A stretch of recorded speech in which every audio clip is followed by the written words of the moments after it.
So this is a 2023 Chrysler 300C. It's going to be the last year that they build the Chrysler 300. It comes with the 6.4 Hemi and the 8-speed transmission. Has a lot of bells and whistles that make this the special Heritage Edition type of thing. They redesigned the badge specifically for this model. Just giving you guys kind of a rundown of everything since we're driving out to go tune the car and traffic's not cooperating with us very well. But yeah, not a ton of upgrades from my 2017 that I had. I don't know if you guys have followed him on this channel for a while, but he did have pictures and videos and stuff of my 2017, which had the 5.7 in it. This car specifically upgraded some of the SRT stuff that are in the Scat Packs and the SRT 392s that I had to add to my 5.7 car for those functionality. Got different drive modes and such. So right now we're just in our street mode. Got all kinds of custom modes that you can set. Track mode, you get a lot more response out of the suspension. So this has the adaptive suspension out of the Scat Packs that are in the Dodge Charger and Challengers. One of the nicer features in the 300 is the new bolstered seats and the double moonroof up there, as you guys can see. And in the sport and the track mode, we've tuned the exhaust to open up just a little bit more. Maintains a higher RPM, that way it's kind of ready to go if you need to step on it for any type of track or sport use. But you got all the different drive modes all the way down to some different race options here. You got your launch control, any type of setting you want. Normally launching at about 1800, 2000 or so, depending on my tire setup and stuff for the day. Right now I have upgraded wheels on it. It's got the Demon 170 flow forged wheels, custom ordered the sizing and offset. So up front we got 20x9s with the factory 245 tires, and in the rear we're running a 20x10.5 with a 305 tire.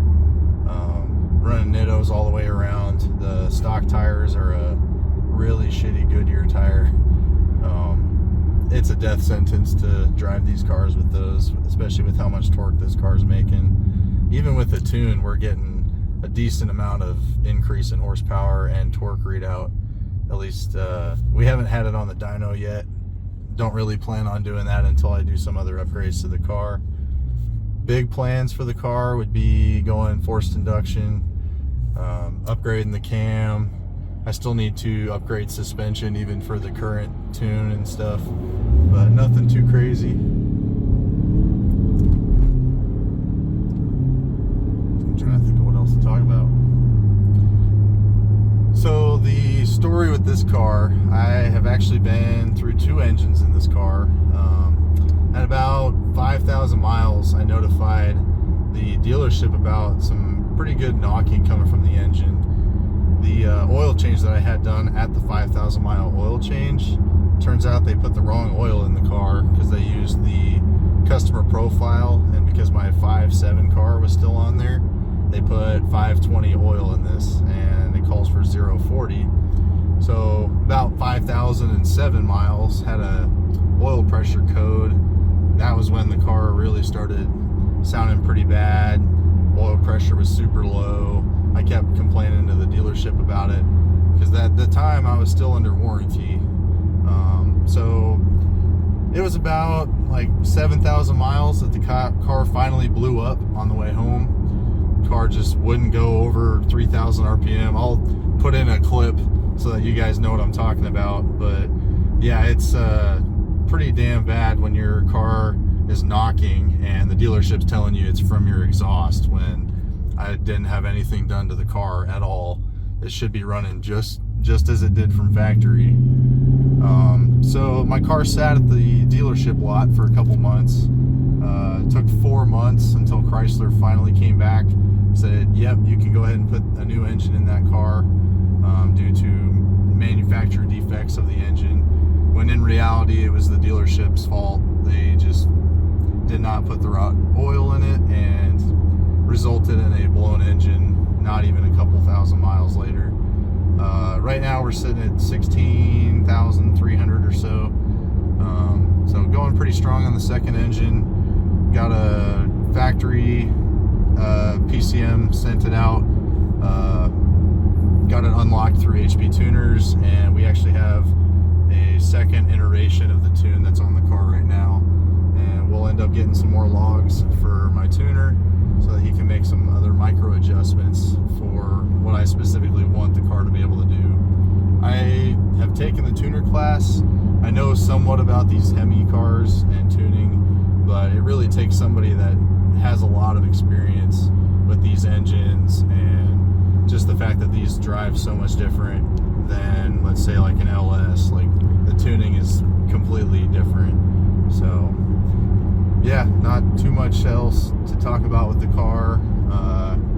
Finally got tint on it for the second time. Another issue I was dealing with from the factory was the defective glass. So every single panel except for the sunroof, all made in Mexico, shipped to the United States for it to be built, and the factory glass had almost like an orange peel effect to it, to a point where it was almost unsafe to drive at night because of the glare and all that stuff. So it took them about 7 months to fight the warranty and fight with the dealership about getting it all replaced. They finally got it replaced. So since driving and picking up my car in July of 2023, I've really only been able to drive the car for about 7 months since then. So not the best customer experience dealing with Chrysler. I had never had any of these issues with my 2017. I think a lot of it has to do with the post-COVID kind of quality control at Stellantis. Just dealing with some traffic here. But yeah, they didn't do anything super special with the interior on these cars. Same exact steering wheel, same exact layout of everything. They upgraded the leather, and there's some Alcantara on the door panels, some featured carbon fiber pieces, but definitely not anything like super out there that makes this look like a custom one of 2,000 in the United States car, to a point where the dealership had my car parked outside the dealership the whole time it needed that new engine. But yet somebody comes in with a Demon 170, which they made 3,000 of those cars, and they park that inside, basically right next to the manager's office, so it doesn't get stolen. But they're not so worried about my car. It blends into the traffic a lot better. We'll have some B-roll of the car here in the video somewhere, either before this or after this, just kind of featuring some of the small little things I've done upgrades to, as well as stuff that came factory. But yeah, it's got the same body as the 2015, so haven't really redesigned the car in 10 years. What is up, everybody? Today, I have something special. So, I ended up making a small investment into the Chaser. I had, a while back, watched a lot of Adam LZ's videos on the rebuild of his JZX100 Chaser, the white one. It's obviously 2J swapped, but I love the body kit that is on that car. I also love the corner lights that are on that car. After doing just a little bit of research, I found the company that makes those. And right here is a box of those.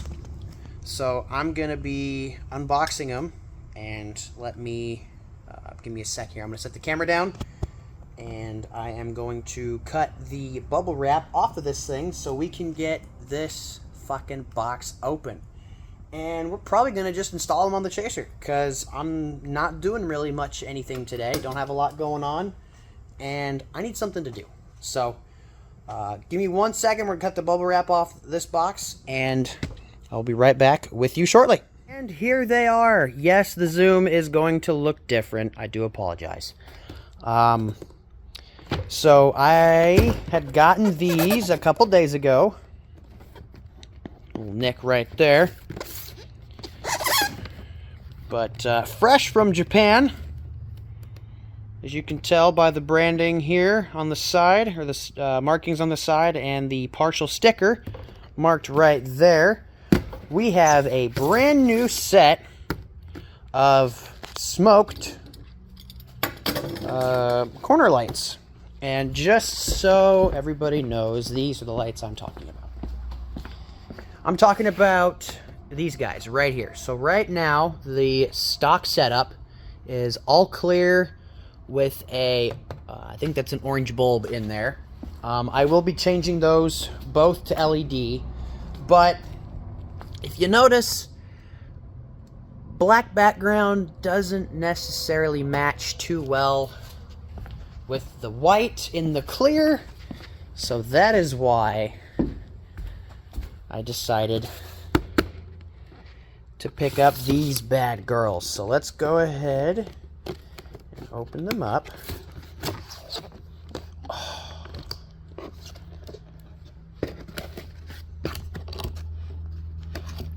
All right. Get that to stay open. And set them both out. And move that aside. Here we go. Oh, those look good. Oh, they even included a new bulb for me. Look at that. But just, oh my goodness. These are beautiful. These look amazing. Just so we don't break the bulb, I'm gonna take that.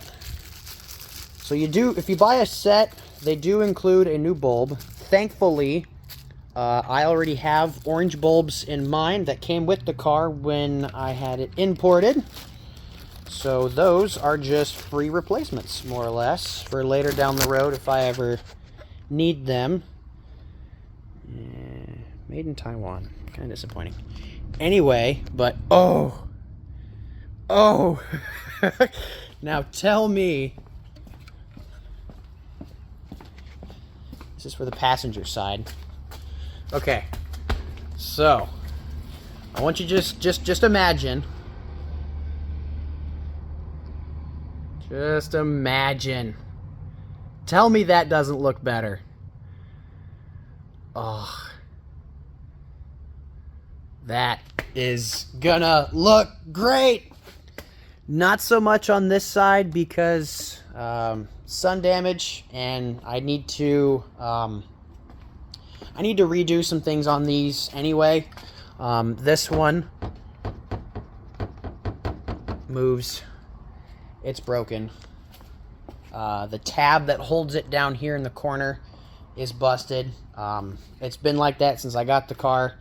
Haven't been able to fix it yet, but I do need to just get some JB weld and fix that one. And then get a restoration kit for this one, sand it down, and re-clear it. And then I think these will look incredible. Okay, so I ended up taking this one out first. Decided that was not a good idea, just because of the discoloration and the cloudiness of the headlight. So I have already swapped over that one. I haven't put it fully back in yet, but just to give you guys an idea on what this looks like. So when you take these out, it's just the one screw here on top, and then these pull out, and to put it back in, there's a little nipple here that slides into a hole on the fender. And then obviously they have there's a little clip on the headlight that this slides into and then latches. So that's how those are held in. But just to give you an idea, that just looks so much better, in my opinion. Here, let me set this down. Hold on. All right, to give you guys a look, I'm just gonna flip my hazards on here.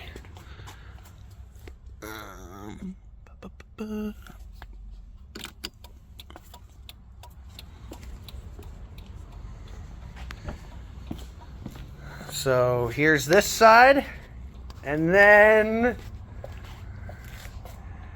oh, that looks good. Let me turn the lights on.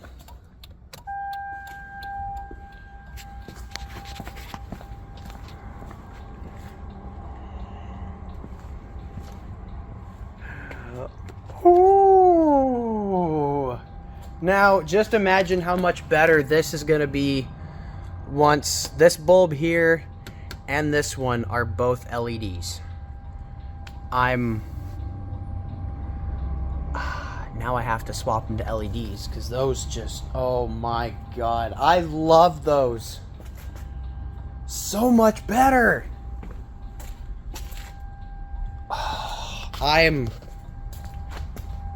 Great purchase.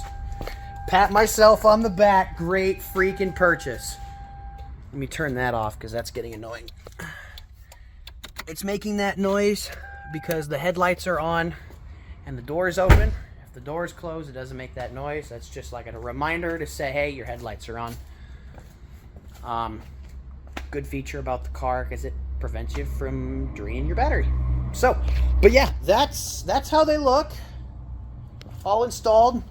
Granted, the car is not clean right now. I do need to run it through the car wash. But here in Nebraska, we have snow coming. So, it was 82 degrees here yesterday, and we got snow coming tomorrow. So, high of 70 today, and potentially getting 6 to 10 inches of snow tomorrow with a high of like 40.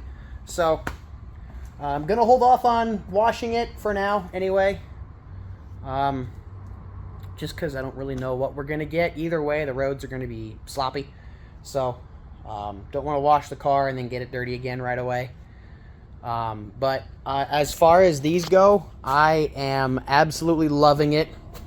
Just thought I'd include this last little bit here at the end of the video.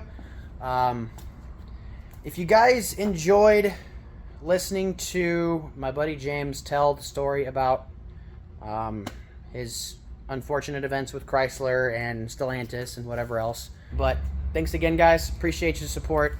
If you haven't already, like I said before, click that subscribe button down below. Leave a comment. Let me know what you think of the new lights. And I've got a lot more plans with this car. And hope you guys will join me on the adventures ahead. See you in the next one.